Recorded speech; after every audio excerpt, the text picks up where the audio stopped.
ਜਦੋਂ ਇਨਫਲੇਸ਼ਨ ਵੱਧ ਜਾਂਦਾ ਉਹਦੇ ਨਾਲ ਜਸਪ੍ਰੀਤ ਕੀ ਹੈ ਵੀ ਇੱਕ ਰੇਟ ਆਫ ਇੰਟਰਸਟ ਵਧਾਉਣਾ ਪੈਂਦਾ ਹੈਗਾ। ਬਿਲਕੁਲ 4 ਵਿੱਚੋਂ ਇੱਕ ਹੋਮ ਓਨਰ ਕਹਿੰਦਾ ਵੀ ਜੇ ਇਸੇ ਤਰੀਕੇ ਨਾਲ ਇੰਟਰਸਟ ਰੇਟ ਵੱਧਦੇ ਗਏ ਤਾਂ ਸਾਨੂੰ ਆਪਣਾ ਘਰ ਵੇਚਣਾ ਪੈ ਜਾਣਾ। ਅੱਛਾ, ਜਿਨ੍ਹਾਂ ਕੋਲ ਘਰ ਲੈ ਲਿਆ ਠੀਕ ਹੈ, ਉਹਨਾਂ ਦੀ ਤਾਂ ਮੌਰਟਗੇਜ ਪੇਮੈਂਟ ਵੱਧ ਜਾਣੀ ਹੈ।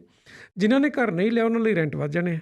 ਵੇਜ ਗਰੋਥ ਹੈ ਜਿਹੜਾ ਉਹ 3.3% ਹੈ। ਯੈਸ ਇਨਫਲੇਸ਼ਨ 6.8% ਹੈ। 6.8% ਇੱਕ ਪਾਸੇ ਉਹ ਕਰੇ ਟੈਕਸ ਕੱਟ ਕਰ ਦਿਓ, ਦੂਸਰੇ ਪਾਸੇ ਜਿਹੜਾ ਟੈਕਸ ਹੈ ਵੱਡਿਆਂ ਤੇ ਲਾਉਣਾ ਉਹ ਕਹਿੰਦੇ ਅਸੀਂ ਲੱਗਣ ਨਹੀਂ ਦੇਣਾ। ਜੇ ਇੰਟਰਸਟ ਰੇਟ ਇਦਾਂ ਹੀ ਵੱਧਦਾ ਰਿਹਾ ਤੇ ਮਹਿੰਗਾਈ ਨੂੰ ਕਿਸੇ ਵੀ ਤਰੀਕੇ ਕਾਬੂ ਨਾ ਕੀਤਾ ਗਿਆ ਤਾਂ ਕੀ ਅਸਰ ਪਊਗਾ ਜੀ? ਜਿੰਨੀ ਤੇਜ਼ੀ ਨਾਲ ਬੈਂਕ ਆਫ ਕੈਨੇਡਾ ਦੇ ਗਵਰਨਰ ਚੱਲ ਪਏ ਹੈ, ਮੈਨੂੰ ਨਹੀਂ ਲੱਗਦਾ ਕਿ ਵੀ ਇਹ ਕੋਈ ਵਾਈਜ਼ ਹੈ। ਇਹ ਕਾਫੀ ਹੁਣ ਕ੍ਰਿਟਿਸਿਜ਼ਮ ਆਉਣਾ ਸ਼ੁਰੂ ਹੋ ਗਿਆ। ਸਰ ਪੋਲੀਟੀਕਲ ਪਾਰਟੀਜ਼ ਨੇ ਜਿਹੜੀਆਂ ਡਿਫਰੈਂਟ ਅਪਰੋਚਸ ਦਿੱਤੀਆਂ ਨੇ, ਉਹਨਾਂ ਚੋਂ ਐਜ਼ ਐਨ ਇਕੋਨੋਮਿਸਟ ਤੁਹਾਨੂੰ ਕਿਹੜੀ ਅਪਰੋਚ ਸਭ ਤੋਂ ਬੈਸਟ ਲੱਗੀ?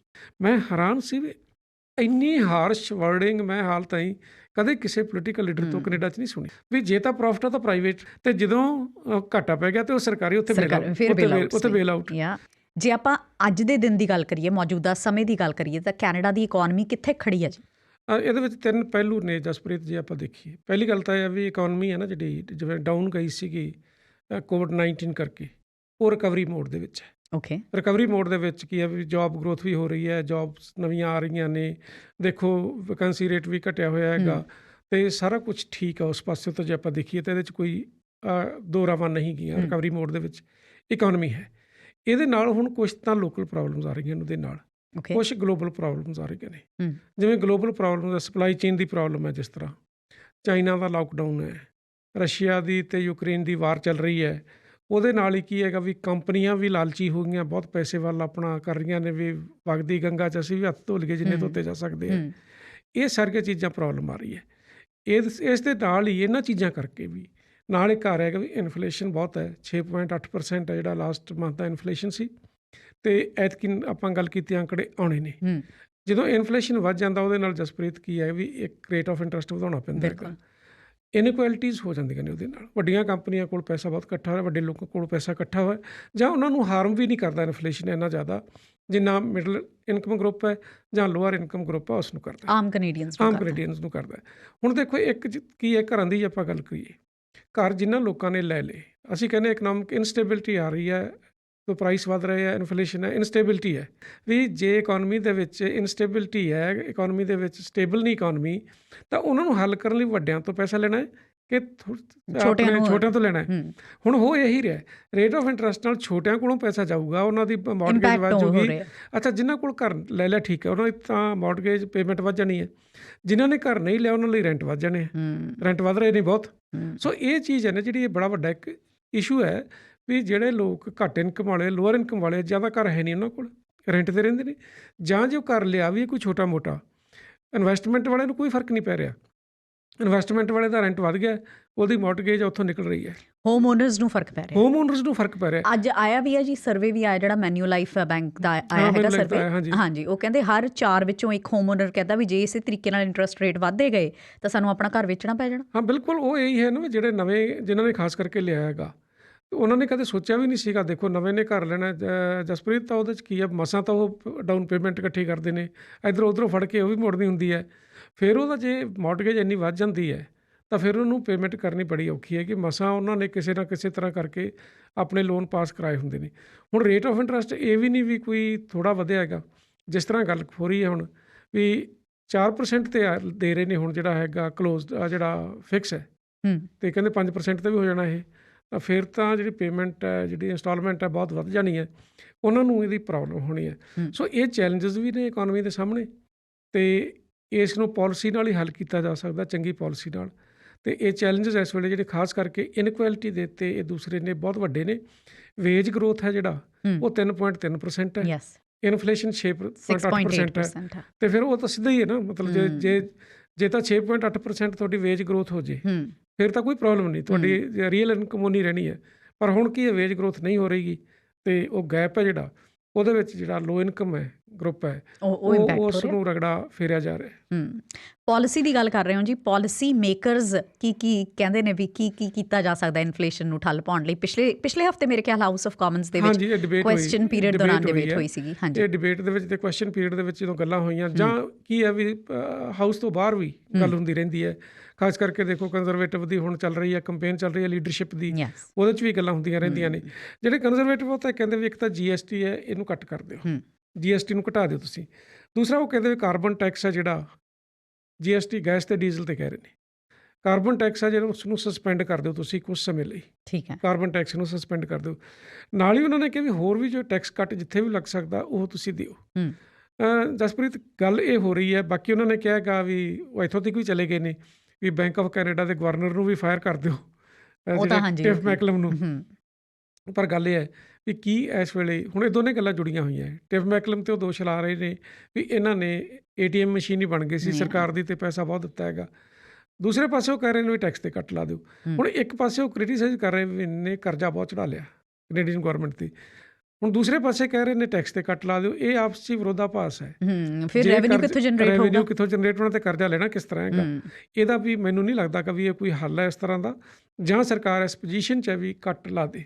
ਕਿੰਨਾ ਕੁ ਫਰਕ ਪਊਗਾ ਸਰ ਜਿਹੜੇ ਇਹ ਟੈਕਸ ਕੱਟਸ ਪ੍ਰਪੋਜ਼ ਕਰ ਰਹੇ ਆ, ਇਹਦੇ ਨਾਲ ਕਿੰਨਾ ਕੁ ਫਰਕ ਪੈ ਸਕਦਾ? ਨਹੀਂ ਦੇਖੋ ਉਹ ਹੈ ਨਾ, ਅਲਬਰਟਾ ਨੇ ਜਿਸ ਤਰ੍ਹਾਂ ਕੱਟਿਆ ਹੈਗਾ 13% ਉਹਨਾਂ ਨੇ ਇੱਕ ਪ੍ਰਾਈਸ ਹੈ ਜਿਹੜਾ ਟੈਕਸ ਸੀਗਾ ਡੀਜ਼ਲ ਤੇ ਗੈਸ ਤੇ, ਮੇਰੇ ਖਿਆਲ 12-13 ਸੈਂਟ ਬਣਦੇ ਆ। 13 ਸੈਂਟ ਉਹ ਕੱਟਤਾ ਹੈਗਾ। ਇਹਦੇ ਨਾਲ ਇੰਨਾ ਕੀ ਫਰਕ ਪੈਣਾ, ਮਾਰਜਨਲ ਫਰਕ ਪੈਣਾ, ਕੋਈ ਬਹੁਤਾ ਲੰਬਾ ਚੌੜਾ ਫਰਕ ਨਹੀਂ ਪੈ ਸਕਦਾ ਗਾ। ਜਿਵੇਂ ਹੁਣ BC ਦੇ ਵਿੱਚ ਲਾਈਏ ਤਾਂ ਮੇਰਾ ਖਿਆਲ ਹੁਣ 55 ਸੈਂਟ ਪਰ ਲੀਟਰ ਹੈ ਸਾਰੇ ਟੈਕਸ ਹੈ ਜਿਹੜੇ ਰਲਾ ਕੇ। ਤੁਸੀਂ ਉਹਨਾਂ 'ਚੋਂ ਕਿੰਨੇ ਕੁ ਕੱਟ ਕਰ ਦਿਓਗੇ? ਅੱਧਾ ਵੀ ਕੱਟ ਕਰ ਦਿਓਗੇ, ਚੱਲ ਮੰਨ ਲਈਏ ਫਿਰ ਵੀ 25 ਸੈਂਟ ਜਾਂ 26 ਸੈਂਟ ਹੈ ਜਿਹੜਾ ਇਹ ਘੱਟ ਜੂਗਾ। $2.29 ਸੀਗੀ ਜੀ ਅੱਜ ਸਵੇਰੇ ਗੈਸ। $2 ਤੇ 3 ਸੈਂਟ ਫਿਰ ਰਹਿ ਜਾਣਾ। ਇਹ ਹੱਲ ਨਹੀਂ, ਇਹਦੇ ਹੱਲ ਲੰਬੇ ਸਮੇਂ ਦੇ ਵਿੱਚ ਜਾਂ ਗਲੋਬਲ ਪੋਜੀਸ਼ਨ ਠੀਕ ਹੁੰਦੀ ਹੈ ਤਾਂ ਹੋਣਾ। ਦੂਸਰੇ ਜਿਹੜੇ ਨੇ ਲਿਬਰਲ ਉਹ ਕਹਿ ਰਹੇ ਨੇ ਵੀ ਅਸੀਂ ਤਾਂ ਜੌਬ ਗਰੋਥ ਦੇ ਉੱਪਰ ਜ਼ੋਰ ਲਾਇਆ ਹੋਇਆ, ਜੇ ਇਨਫਲੇਸ਼ਨ ਵੀ ਹੋਵੇ ਤੇ ਜੌਬ ਗਰੋਥ ਵੀ ਨਾ ਹੋਵੇ ਤਾਂ ਫਿਰ ਬਹੁਤ ਲੋਕ ਦੁਖੀ ਹੋਣਗੇ ਵੀ ਸਾਡੀ ਜਿਹੜੀ ਜੌਬ ਰਿਕਵਰੀ ਹੈ ਉਹ ਬਹੁਤ ਵਧੀਆ ਹੈ। ਪਰ ਜਸਮੀਨ ਉਹਦੇ ਵਿੱਚ ਫਿਰ ਉਹੀ ਗੱਲ ਆ ਜਾਂਦੀ ਹੈ ਵੀ ਜੌਬ ਰਿਕਵਰੀ ਕਿੱਥੇ ਹੋ ਰਹੀ ਹੈ, ਕਿਹੜੀ ਰਿਕਵਰੀ ਹੋ ਰਹੀ ਹੈ?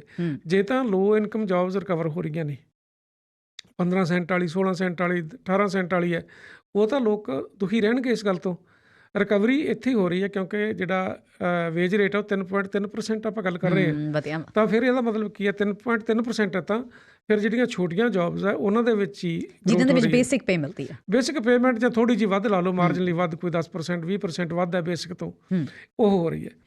ਜਿਹੜੇ ਨੇ ਆਪਣੇ ਜਿਹੜੀ 1,35,000 ਨਵੀਆਂ ਨੌਕਰੀਆਂ ਕਹਿੰਦੇ ਫੁੱਲ ਟਾਈਮ ਜੌਬਸ ਨਿਕਲੀਆਂ ਨੇ ਇਕੋਨਮੀ ਦੇ ਵਿੱਚ, ਉਹਨਾਂ ਦੇ ਵਿੱਚੋਂ ਮੈਕਸਿਮਮ ਇਹੀ ਨੇ ਜਿਹੜੀਆਂ ਬਹੁਤੀਆਂ ਇਹਦੇ ਵਿੱਚ ਹੈ। ਕਿਉਂਕਿ ਜੇ ਹਾਈ ਇਨਕਮ ਜਿਹੜੀਆਂ ਵਾਲੀਆਂ ਜਾਂ ਹਾਈ ਸੈਲਰੀ ਜੌਬਸ ਇਨਕਰੀਜ਼ ਹੋਣ ਤਾਂ ਫਿਰ 3.3% ਹੀ ਨਾ ਰਹੂਗਾ, ਇਹ ਵੱਧ ਜੂਗਾ। ਇਹ 3.3% ਨਹੀਂ ਵੱਧਦਾ, ਇਹ ਜ਼ਿਆਦਾ ਹੋ ਜਾਣਾ ਹੈਗਾ। ਸੋ ਉਹ ਨਹੀਂ ਹੋ ਰਹੀਆਂ ਹੈਗਾ। ਜਿਹੜੀ NDP ਹੈ ਉਹ ਕਹਿ ਰਹੇ ਨੇ ਵਿੰਡਫਾਲ ਟੈਕਸ। ਤੁਸੀਂ ਜਿਹੜਾ ਵੱਡੀਆਂ ਕੰਪਨੀਆਂ ਨੂੰ ਬਿਲੀਅਨਸ ਆਫ ਡਾਲਰ ਜਿਨ੍ਹਾਂ ਦਾ ਫਾਇਦਾ ਹੋਇਆ ਔਰ ਇਹ ਵਾਜਬ ਵੀ ਹੈ। ਦੇਖੋ ਫਾਈਨੈਂਸ਼ੀਅਲ ਇੰਸਟੀਟਿਊਸ਼ਨਸ ਦੇ ਉੱਤੇ ਪਿੱਛੇ ਜੇ ਟੈਕਸ ਲਾਇਆ ਸੀ 15%, ਜਦੋਂ ਵੀ ਉਹਨਾਂ ਦਾ ਪ੍ਰੋਫਿਟ 1 ਬਿਲੀਅਨ ਤੋਂ ਵੱਧ ਜਾਣਾ ਉਸ ਦੇ ਉੱਪਰ 15% ਟੈਕਸ ਲੱਗਣਾ। ਸਾਰਾ ਨਹੀਂ ਲੱਗਣਾ ਗਾ, 15%, 20%, 25%। UK ਨੇ 25% ਲਾਇਆ ਹੋਇਆ, ਹੁਣੇ ਲਾਇਆ ਉਹਨਾਂ ਨੇ, UK ਨੇ। ਪਰ ਗੱਲ ਇਹ ਹੈ ਕਿ ਵੀ ਜਿਹੜੇ ਇਹ ਕਾਰਪੋਰੇਟ ਫਰਮਸ ਨੇ ਇਹ ਇੰਨੀਆਂ ਡੀਪ ਡਾਊਨ ਪਾਰਟੀਜ਼ ਦੇ ਵਿੱਚ ਚਲੀਆਂ ਗਈਆਂ ਹੈ, ਇਹ ਔਖਾ ਬੜਾ ਹੈ। ਦੇਖੋ ਜਿਸ ਦਿਨ ਇਹ ਗੱਲ ਹੋਈ ਹੈ ਤਾਂ ਜਿਹੜੇ ਸੋਨੀਆ ਸਾਵੇਜ਼ ਨੇ ਜਿਹੜੇ ਐਨਰਜੀ ਮਿਨਿਸਟਰ ਨੇ ਅਲਬਰਟਾ ਦੇ, ਉਹਨਾਂ ਨੇ ਕਿਹਾ ਵੀ it will be an act of extreme aggression in the rights of the provinces. ਅੱਛਾ ਜੀ। ਹਾਂ, ਉਹ ਜੋ ਰਸ਼ੀਆ ਦੀ ਵਾਰ ਬਾਰੇ ਬੋਲਿਆ ਜਾ ਰਿਹਾ ਨਾ ਵੀ ਰਸ਼ੀਆ ਨੇ ਹਮਲਾ ਕੀਤਾ, ਉਹ ਕਹਿੰਦੇ extreme aggression in the authority of the states provinces, ਤੇ ਇਹ ਨਹੀਂ ਲੱਗਣ ਦੇਣਾ ਅਸੀਂ ਕੁਛ ਵੀ ਹੋ ਜੇ ਸਾਨੂੰ। ਸੋ ਵੈਲਥ ਰੀਡਿਸਟ੍ਰੀਬਿਊਸ਼ਨ ਵਾਲਾ ਫਾਰਮੂਲਾ ਵੀ ਉਹ ਇਸ ਹਿਸਾਬ ਨਾਲ ਕਹਿ ਰਹੇ ਗੱਲ ਇਹ ਵੀ ਕੰਜ਼ਰਵੇਟਿਵ ਦੇਖੋ ਇੱਕ ਪਾਸੇ ਕਹਿ ਰਿਹਾ ਵੀ ਟੈਕਸ ਕੱਟ ਕਰ ਦਿਓ ਕਿਉਂਕਿ ਬੇਸਿਕਲੀ ਜਿਹੜੇ UCP ਕੰਜ਼ਰਵੇਟਿਵ ਹੀ ਨਾ, ਤੇ ਇੱਕ ਪਾਸੇ ਉਹ ਕਰੇ ਟੈਕਸ ਕੱਟ ਕਰ ਦਿਓ, ਦੂਸਰੇ ਪਾਸੇ ਜਿਹੜਾ ਟੈਕਸ ਹੈ ਵੱਡਿਆਂ ਤੇ ਲਾਉਣਾ ਉਹ ਕਹਿੰਦੇ ਅਸੀਂ ਲੱਗਣ ਨਹੀਂ ਦੇਣਾ। ਹੁਣ ਤੁਸੀਂ ਦੇਖੋ ਕੰਟਰਾਡਿਕਸ਼ਨਸ ਦੇਖੋ ਕਿਸ ਤਰ੍ਹਾਂ ਦੀਆਂ ਸਿਆਸੀ ਜਮਾਤ ਦੇ ਵਿੱਚ ਹੈ ਜਿਹੜੀਆਂ ਆਮ ਲੋਕਾਂ ਨੂੰ ਨਹੀਂ ਸਮਝ ਆਉਂਦੀਆਂ। ਕਈ ਵਾਰੀ ਆਮ ਆਪਾਂ ਸਾਰੇ ਭੋਲੇ ਹੀ ਹੁੰਦੇ ਆ, ਜਦੋਂ ਪੜ੍ਹਦੇ ਲਿਖਦੇ ਬਹੁਤ ਡੀਪ ਜਾਂਦੇ ਤਾਂ ਫਿਰ ਪਤਾ ਲੱਗਦਾ ਹਾਂ ਵੀ ਟੈਕਸ ਤਾਂ ਕੱਟ ਕਰ ਦਿਓ ਤੁਸੀਂ, ਤੇ ਜਿਹੜੇ ਅਮੀਰ ਲੋਕਾਂ ਉਹਨਾਂ 'ਤੇ ਟੈਕਸ ਲਾਓ ਨਾ, ਤੇ ਫਿਰ ਰੈਵਨਿਊ ਕਿੱਥੋਂ ਆਊਗੀ? ਇਹ ਵੀ ਕੰਟਰਾਡਿਕਸ਼ਨ ਹੈ। ਸੋ ਇਹ ਜਿਹੜੀਆਂ ਪਾਰਟੀਆਂ ਤਿੰਨੇ ਜਸਪ੍ਰੀਤ ਇਹ ਕਹਿ ਰਹੀਆਂ ਨੇ, ਤੇ ਹਾਲਾਤ ਇਹ ਨੇ ਵੀ ਕੋਈ ਪਾਲਿਸੀ ਇਸ ਵੇਲੇ ਲਿਬਰਲ ਪੋਜੀਸ਼ਨ 'ਚ ਨਹੀਂ ਵੀ ਕੋਈ ਟੈਕਸ ਕੱਟ ਦੇ ਦੇਣ, ਨਾ NDP ਇਸ ਪੋਜੀਸ਼ਨ 'ਚ ਹੈ ਵੀ ਉਹ ਕੋਈ ਵੈਲਥ ਟੈਕਸ ਲਵਾ ਲੇ, ਤੇ ਨਾ ਕੰਜ਼ਰਵੇਟਿਵ ਇਸ ਪੋਜੀਸ਼ਨ 'ਚ ਹੈ ਵੀ ਉਹ ਟੈਕਸ ਕੱਟ ਕਰਵਾ ਲੈਣ। ਸੋ ਇਹ ਮੇਰਾ ਖਿਆਲ ਹੈ ਵੀ ਜਿਸ ਤਰ੍ਹਾਂ ਚੱਲ ਰਿਹਾ ਬਿਜ਼ਨਸ ਐਜ਼ ਯੂਜ਼ੂਅਲ ਇਹੀ ਚੱਲੀ ਜਾਣਾ। ਇੰਟਰਸਟ ਰੇਟ ਹੁਣ ਵੱਧ ਜਾਣਾ ਦੁਬਾਰਾ ਤੋਂ, ਹੈ ਨਾ? ਆਪਣੇ ਮੇਰੇ ਖਿਆਲ 13 ਜੁਲਾਈ ਡੇਟ ਹੈਗੀ ਆ, 13 ਜੁਲਾਈ ਨੂੰ ਇੱਕ ਵਾਰੀ ਫਿਰ ਤੋਂ ਅਨਾਊਂਸਮੈਂਟ ਹੋਣੀ ਹੈ। ਲੈਟਸ ਸੀ, ਵਧਣਾ ਤਾਂ ਹੈਗਾ ਹੀ ਆ, ਕਿੰਨਾ ਕੁ ਵੱਧਦਾ ਇਹ ਟਾਈਮ ਦੱਸੂਗਾ। ਜੇ ਹੁਣ ਮਹਿੰਗਾਈ ਨੂੰ ਕਾਬੂ ਨਾ ਕੀਤਾ ਗਿਆ ਇੰਟਰਸਟ ਰੇਟ ਵਧਾ ਕੇ ਕਹਿੰਦੇ ਇੱਕ ਇਹ ਤਰੀਕਾ ਹੈਗਾ ਮਹਿੰਗਾਈ ਨੂੰ ਕਾਬੂ ਕਰਨ ਦਾ।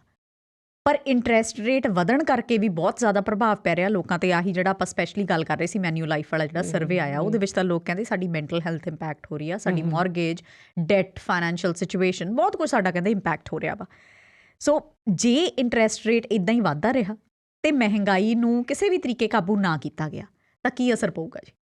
ਦੇਖੋ ਜਸਪ੍ਰੀਤ, ਗੱਲ ਇਹ ਹੈ ਵੀ ਗਲੋਬਲ ਕਾਰਨ ਜਿਹੜੇ ਮਹਿੰਗਾਈ ਦੇ ਹੈ ਆਪਾਂ ਗੱਲ ਕੀਤੀ ਹੈ, ਵੱਡੇ ਕਾਰਨ ਨੇ ਵੀ 40% ਇਨਫਲੇਸ਼ਨ ਹੈ ਜਿਹੜਾ, ਇਹਦਾ ਗਲੋਬਲ ਹੈ।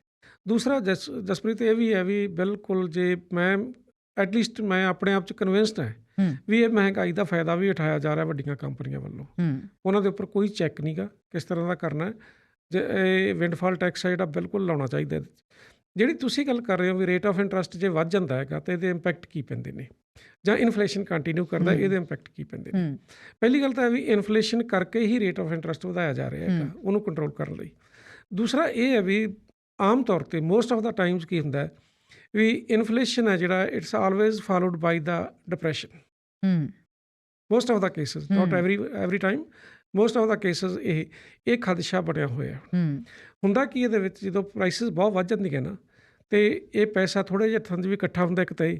ਦੂਸਰਾ ਇਹ ਜਦੋਂ ਪ੍ਰਾਈਸ ਵੱਧਦੀ ਜਾਂਦੀ ਹੈ ਨਾ ਤਾਂ ਫਿਰ ਸਾਡੀ ਜਿਹੜੀ ਖਰੀਦ ਦੀ ਕਪੈਸਿਟੀ ਹੈ, ਜਿਹੜੀ ਅਸੀਂ ਖਰੀਦ ਸਕਦੇ ਹਾਂ ਚੀਜ਼ਾਂ, ਉਹ ਲਗਾਤਾਰ ਆਮ ਜਨਤਾ ਦੀ ਘਟਦੀ ਜਾਂਦੀ ਹੈ।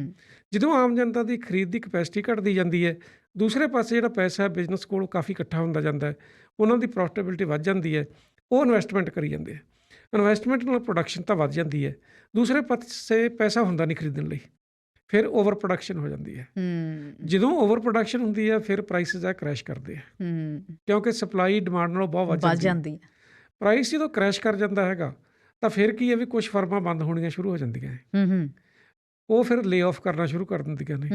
ਫਿਰ ਜਿਹਨਾਂ ਨੂੰ ਲੇ ਆਫ ਕੀਤਾ ਜਾਂਦਾ ਉਹਨਾਂ ਕੋਲ ਇਨਕਮ ਨਹੀਂ ਹੁੰਦੀ, ਉਹਦੇ ਨਾਲ ਫਿਰ ਡਿਮਾਂਡ ਹੋਰ ਘੱਟ ਜਾਂਦੀ ਹੈ। ਇਹ ਇੱਕ ਫਿਰ ਸਾਈਕਲ ਥੱਲੇ ਵੱਲ ਵਾਲਾ ਚੱਲ ਪੈਂਦਾ, ਜਿਹਨੂੰ ਡਾਊਨਵਰਡ ਸਾਈਕਲ ਕਹਿੰਦੇ ਨੇ ਆਪਾਂ, ਜਾਂ ਬਿਜ਼ਨਸ ਸਾਈਕਲ, ਰਿਸੈਸ਼ਨ ਕਹਿ ਲਓ ਉਹਨੂੰ, ਤੁਸੀਂ ਕੁਛ ਕਹਿ ਲਓ, ਡਾਊਨ ਟਰਨ ਕਹਿ ਦਿੰਦੇ ਨੇ, ਕੋਈ ਵੀ ਇਹਦਾ ਸ਼ਬਦ ਵਰਤ ਲਓ ਇਹਦੇ ਲਈ। ਅਤੇ ਜੇ ਇਹ ਲੰਬਾ ਸਮਾਂ ਚੱਲ ਜੇ ਤਾਂ ਫਿਰ ਇਹ ਡਿਪਰੈਸ਼ਨ ਦੇ ਵਿੱਚ ਚਲਿਆ ਜਾਂਦਾ, ਕਿਉਂਕਿ ਫਿਰ ਇਹ ਸੈਲਫ ਪਰਪੈਚੁਏਟਿੰਗ ਹੁੰਦਾ ਹੈ।